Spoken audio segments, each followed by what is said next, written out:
Alright, what's up, y'all? It's khcentral here. How you guys doing today? What's up? I am back with another Kingdom Hearts 3 Remind discussion video for you guys today. This one is quite a controversial discussion because it's all kind of about perspective and kind of how you look at the situation and how you feel about it and what you think is going to be a remind. We don't really know yet. People kind of all over the place with this, and I've seen other YouTubers talk about this. I even talked about it a little bit in my original reaction to this whole thing. I thought it was worth a full discussion as well, so yeah. Let's get into it. So last Tuesday at the State of Play livestream event, we officially, no leaks, no unofficial drops, anything like that. We got the official drop of the new Kingdom Hearts 3 Remind trailer. We learned a lot of stuff in that trailer, like one, Kairi's gonna be playable. What? Aguizor's gonna be in it. What? I mean, all that kind of stuff. But we also learned the release date of it, January 23rd for PS4 and February 25th for Xbox One. Now you watch the whole video I made about that if you want to see how I feel about that. But most importantly for this video, we learned the price of Kingdom Hearts 3 Remind. And there's actually going to be two packages that is going to be coming in. And one of them is going to be costing $30.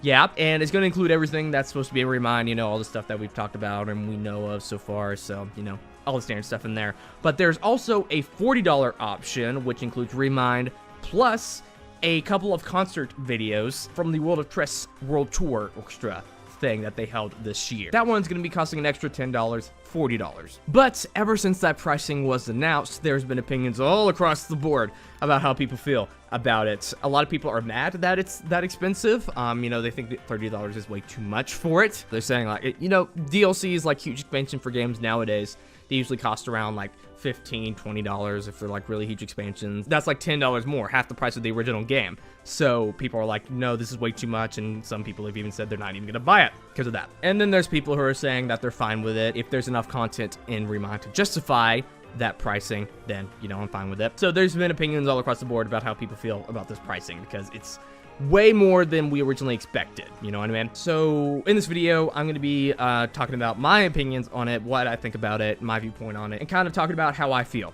about this whole thing and what I think this could mean for Remind itself, you know? So without further ado, let's get into it. So at first, when I saw this pricing, you know, in my initial reaction of the State of Play thing, I was pretty shocked.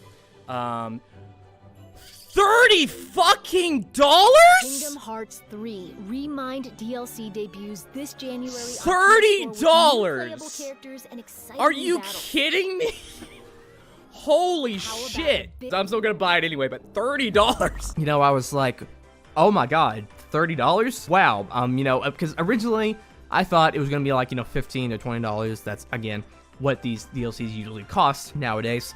But then, when it showed $30, I was like, oh, okay, that's a lot more than I thought it was going to be. You know, that's half the price of the original game right there. So I wasn't necessarily mad or, you know, just infuriated by it or anything like that. I was just shocked and surprised that it was actually going to be that much. You know, I was just like, oh, okay. I was like, okay, I'm still going to buy it. You know, either way, of course I am. But way more than I thought it was going to be. I was just thinking about it more and more, and, you know, I'm kind of more on the side of, okay, I'm fine with this, you know, I'm okay if there's enough content in there to justify the pricing of it, you know what I mean? At the end of the day, it's all about how you perceive the worth of it based on the content that's in it, and we don't know exactly what's in it yet, so it's really hard to make a decision on that and whether you think it's worth it or not. It's kind of like a gamble, you know, you're just paying the $30 and, you know, just seeing if it's worth justifying that pricing. And maybe if there's some reviews that come out before it comes out or after it comes out, and you can read that and, you know, kind of make that judgment for yourself, I guess. But again, everyone sees it differently, so it's going to be really up to what you think is enough content. Maybe if your standards are like really high and you like a lot of content to be in there for that pricing, then you maybe won't see this is worth it and won't buy it. But if you're more laid back about it, then you'd probably be okay with it, which I'm in that other camp. I'm trying to be optimistic about it. I'm trying to be optimistic, and hopefully there's going to be enough content in there to justify its worth for me in terms of content. It's a really complicated issue. You know, it's all about perspective at the end of the day. So I really can't tell you which way is right or wrong, because there's no right or wrong way to think about it. We really don't know. You know, it's all up to what you think, and you can do whatever you want. For me, I'm just trying to remain hopeful, and that Square Enix will deliver a good enough package to really justify that and that kind of stuff. But speaking on the other option, the $40 option with the concert footage and stuff like that, That's kind of becoming, I'm really iffy on that, because charging $10 extra for concert footage, I don't know if that's worth the $10 more. I mean, I've always wanted to go to the Royal Orchestra. I never got to go because I'm poor as fuck. But $10, man, paying $10 extra for just that, I don't know. Again, we don't know exactly what's gonna be in it, so I don't know what to say and how to really accurately think about that one thing right there. It depends on how long the video is going to be, on what songs they're going to be putting in there, how many songs they're going to be putting in there. I think they said they're going to be putting 10, I don't know, but yeah, it's all going to be depending on that. Again, we're just going to have to wait till Kingdom Hearts 3 Remind comes out to see if it's justified. That's really, I'm really scared to buy this. It's really a big gamble when it comes to things like this. But again, I'm remaining optimistic and remaining hopeful that they'll do something good with this pricing. But there is something that does have me a bit worried about it, and it's really all depending on how I view Square Enix as a whole, you know, kind of how I view their business practices and stuff like that, because Square Enix of America specifically, you know, not really Square Enix main, but sometimes they can be like this as well. They can be greedy sometimes. They can make a lot of greedy decisions and very stupid decisions in that greediness. Do something really stupid for the sake of greed, you know what I mean? Example, Deus Ex, Mankind Divided. They had a whole different pre-order system with it, with like different tiers and, you know, stuff like that, and you just, if you pre-order more, you get this like different amount of stuff and different amount of things. A certain amount of people pre-order. It was ridiculous, man. Didn't make any sense. Really stupid, and they dropped it pretty quickly, you know what I mean? And I think they put some microtransactions in that game as well.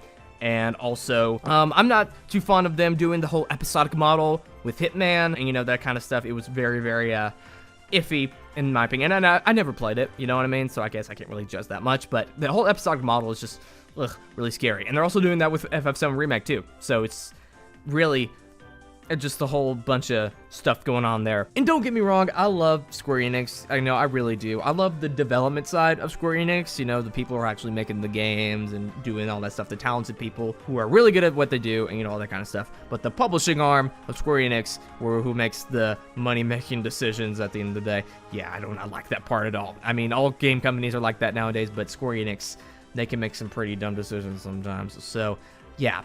It's really a iffy experience that I have with them. I love the developers, but I don't like the publishing arm of it. Kingdom Hearts not really been touched by the greediness of Square Enix. You know, they kept it pretty simple. You know, they don't really do much with Kingdom Hearts. They leave it to a couple of special editions of the game with some cool little goodies in there, and they didn't go anything too big, and they didn't overcharge for it. You know, it was pretty standard stuff. But when it comes to this, again, Square Enix can be greedy. So if that's what they're doing with this right here, then that has me scared. You know, maybe there isn't enough content in there to justify that $30, and they're just putting it up there so they can get another little bit of money. I hate greediness. I really do hate greediness. It's really something I despise, especially in video games, you know, like microtransactions, DLCs, overpriced DLCs, releasing games early and fixing them later so you can get a quick profit, you know what I mean? It's something that really does scare me, and I've been hoping that they haven't done it with Kingdom Hearts, but maybe with this, they have. But again, we don't know exactly what's all in it and what all is gonna be shown in the DLC, so we really don't know if it's justifiable, the $30 or the $10 more for the concert stuff. We're just gonna have to wait and see, honestly, and see what kind of stuff is included with Remind, because only then can we make an accurate judgment. It's got me really scared though, because Square Enix, they can be a little greedy. I'm never gonna get sponsored by Square Enix, man. I don't think they like me. But that's all I want to talk about with you guys in this video right here. Hope you guys enjoyed it. Tell me down in the comments below what you think about this. Do you think it's overpriced? Do you think it's a fair price for it? Do you think it's worth justifying the $30 for it? And you know, that kind of stuff. Tell me down in the comments below what you think about this whole thing right here. Also, make sure to subscribe, like this video, follow me on Twitter, join Discord server. Really awesome if you did. This has been khcentral, and I will see you guys in the next video. It's gonna be a interesting one. Let's just say that. So yeah, bye.